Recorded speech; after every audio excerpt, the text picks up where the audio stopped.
Hello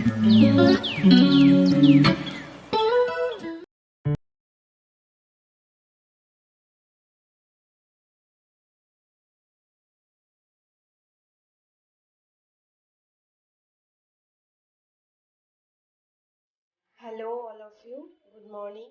তো আমি আজকে যেটা করব সেটা হলো একটা স্ট্রবেরি স্পঞ্জ বানাবো। আমার একটা স্ট্রবেরি কেকের অর্ডার আছে, তো আমি সেই জন্য স্ট্রবেরি পাঞ্চ বানানোটা দেখাবো। ঠিক আছে, তো প্রথমেই নিয়েছি 1 কাপ ময়দা। আমি মেজারমেন্ট কাপ আগেও অনেকবার বলেছি, কেউ যদি মানে বেকিং করতে চাও মেজারমেন্ট কাপটা খুবই ইম্পর্টেন্ট। এই যে 1 কাপ, এটা এত অবধি নিলে 1/4 কাপ হয়, এত অবধি নিলে 1/2 কাপ হয়, আর এই যে 1 কাপ, আমি 1 কাপ ভর্তি একদম ময়দা নিয়েছি। তো 1 কাপ, আমার এটাতে 1/2 কেজি মানে স্পঞ্জটা তৈরি হবে। 1/2 কেজি স্পঞ্জ তৈরি হবে মানে হচ্ছে 1 পাউন্ডের কেক বানানো যাবে। ঠিক আছে, তো আর যেহেতু এগলেস, সেই জন্য ভালো করে সিভ করাটা খুবই দরকার। আমি আগেও বলেছি এগলেস কেকের ক্ষেত্রে sieve is very important. Sorry for the bell, আমাদের পেপার দিতে এসছে সকাল সকাল। আমি যেহেতু ভিডিওটা করছি, নিউজ পেপার দিতে এসছে। তো আমি নেব এখানে 1/2 teaspoon baking powder, 1/2 teaspoon baking powder নিলাম, আর 1/4 টিস্পুন নেব বেকিং সোডা। এই যে বেকিং সোডা, তোমরা যে কোনো ব্র্যান্ডের ইউজ করতে পারো, সেটাতে কোনো প্রবলেম নয়। বাট মেন জিনিস হচ্ছে গিয়ে বেকিং পাউডার বা বেকিং সোডা কখনোই অনেকটা একসাথে কিনে রাখবে না। তাহলে কি হয়, মানে এই যে আমরা সবসময় কৌটো খুলছি আটকাচ্ছি, আবার খুলছি আবার আটকাচ্ছি, এতে এয়ার ঢুকে যায় ভিতরে। যার ফলে যদি কেউ মনে করো যে আমি একবারে অনেকটা কিনবো, অনেক দিন চলবে, তো সেরকম করবে না। ছোটো প্যাকেট, ছোটো কৌটোই নেবে, শেষ হলে আবার কিনবে, এইভাবে ইউজ করতে হয়। তো আমি এটাকে ভালো করে মিক্সড করে নেব।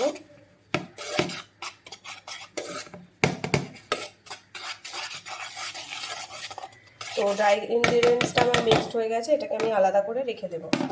এইবার আমি যেটা করব সেটা হলো ওয়েট ইনগ্রিডিয়েন্টসগুলো করব।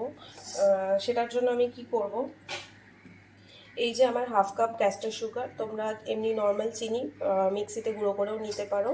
এই 1/2 কাপ সুগার নিলাম। 1/2 কাপ সুগারের মধ্যে আমি দেবো 1/2 কাপ দই। তো এই যে আমার নর্মাল এই প্যাকেট দই আমলের, তো এই আমি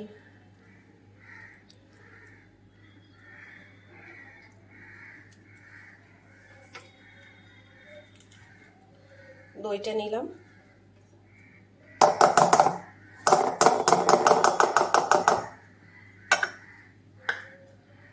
এর মধ্যে দেব 1/4 কাপ অয়েল। ঠিক আছে, 1/4 কাপ আমি দেখাচ্ছি।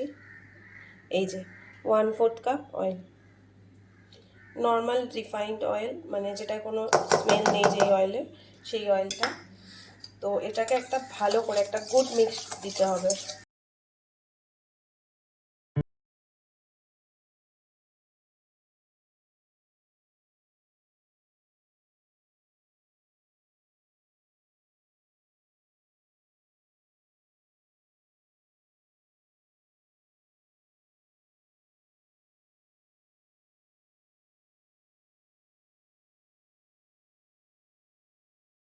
দেখো আমার খুব ভালো করে মিক্সড হয়ে গেছে, মানে অয়েল অ্যান্ড সব কিছুই, কোনো লাম্পস নেই, কোনো কিছুই নেই, খুব ভালো করে একটা মিক্সড হয়ে গেছে।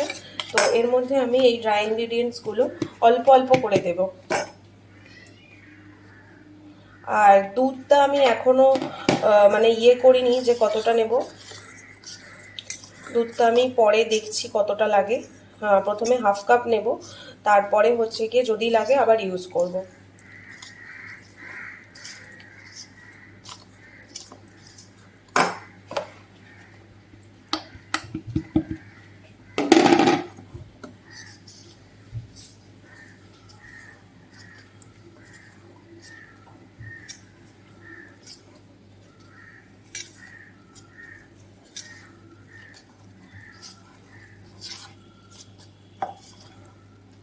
তো এইবার আমি এর মধ্যে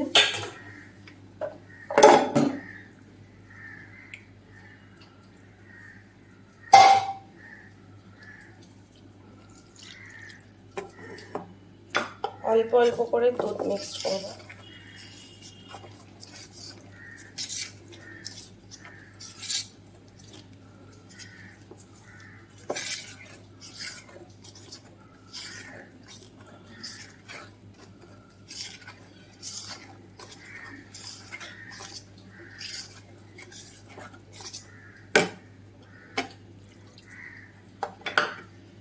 আমি হাফ কাপ দুধটাও অল্প অল্প করে দিচ্ছি কিন্তু।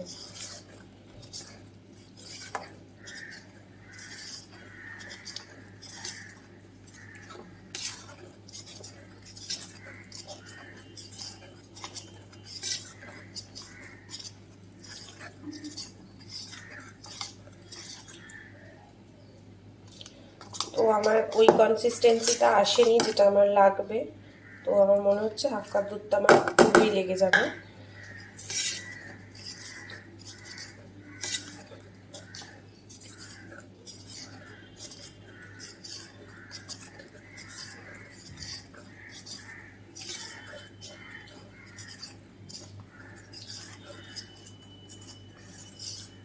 এগলেস কেকের ক্ষেত্রে কি হয়, আমরা যেই দই আর বেকিং সোডাটা দিয়েছি এটাই একটা রিয়াকশন ক্রিয়েট করবে, যার ফলে আর কি একটা ফ্লাফি হবে। আমি দেখাবো কতটা ফ্লাফি হয় আমার এগলেস কেক। ঠিক আছে, তো একদম পারফেক্ট কনসিস্টেন্সি হয়েছে, পারফেক্ট কনসিস্টেন্সি, হাফ কাপ দুধই লাগবে।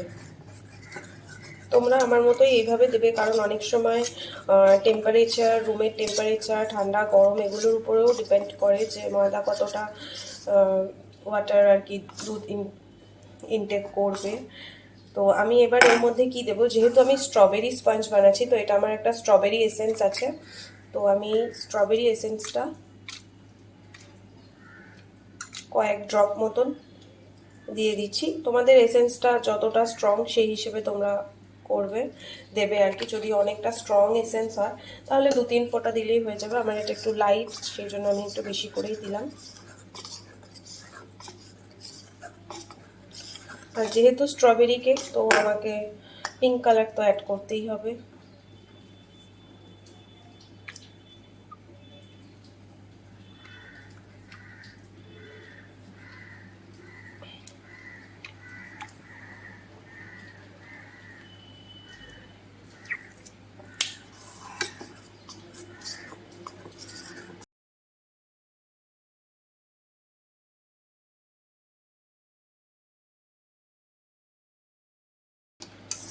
একদম স্ট্রবেরি স্ট্রবেরি স্মেল বেরাচ্ছে।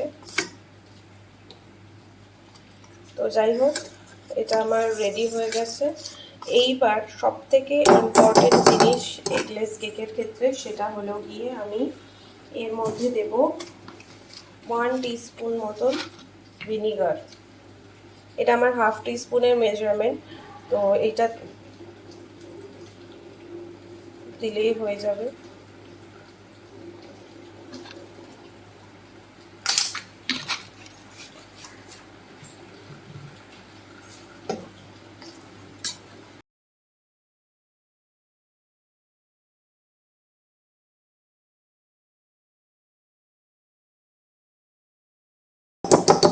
আমি কনসিস্টেন্সিটা স্প্যাচুলা দিয়ে দেখাচ্ছি।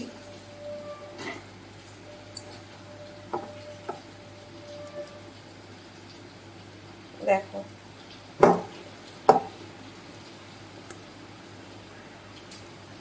এইরকম কনসিস্টেন্সি হবে।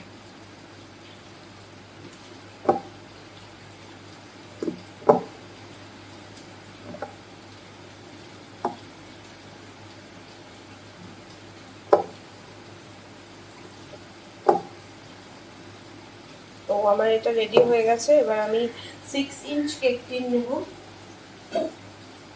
তো এই আমার 6 ইঞ্চ কেক টিন। তো এই 6 ইঞ্চ কেক টিনের মধ্যে আমি একদম সামান্য অল্প একটু অয়েল দেব। দেওয়ার পর এই অয়েলটাকে আমি খুব ভালো করে ব্রাশ করে নেব কেক টিনের গায়ে।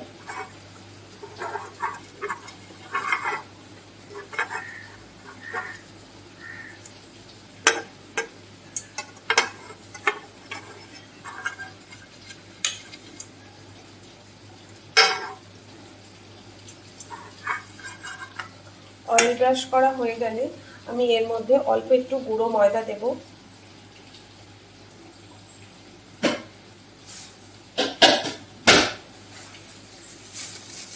যাতে করে আমার কেকটা আর কি গায়ে, টিনের গায়ে লেগে না থাকে। এটা করলে কি হয়, বেকিং পেপারের দরকার পড়ে না। ঠিক আছে, এই যে এইভাবে ঘুরিয়ে ঘুরে পুরো ময়দাটা পুরো আমি এই টিনটার গায়ে লাগিয়ে নেব।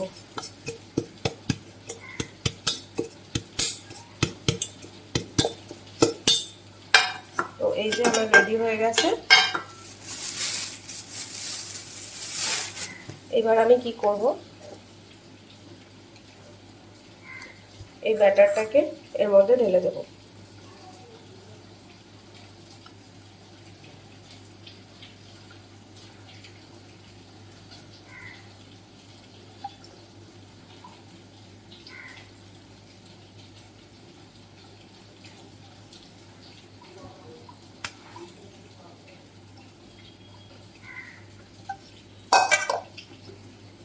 ঢেলে দেওয়ার পর যেটা করতে হবে সেটা হলো গিয়ে ভীষণ ভালো করে এইভাবে ট্যাপ করতে হবে, যাতে যে এয়ার বাবেলগুলো ঢুকেছে এর ভিতরে, এয়ার বাবেলগুলো যাতে বেরিয়ে যায়। তো আমার ট্যাপ করা হয়ে গেছে। আর তোমরা জানোই আমি কিভাবে বেক করি। সো এই যে আমার এখানে গ্যাস জ্বলছে, দেখো, দেখাতে পারছি কিনা জানি না, চেষ্টা করছি।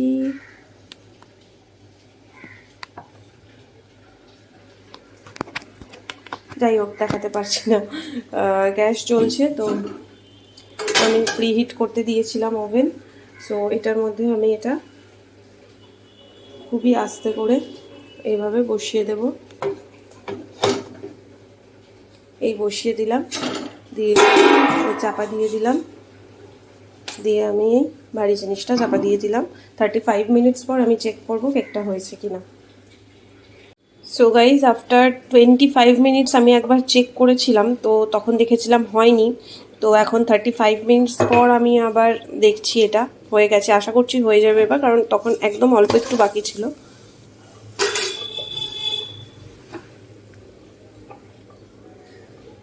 দেখো,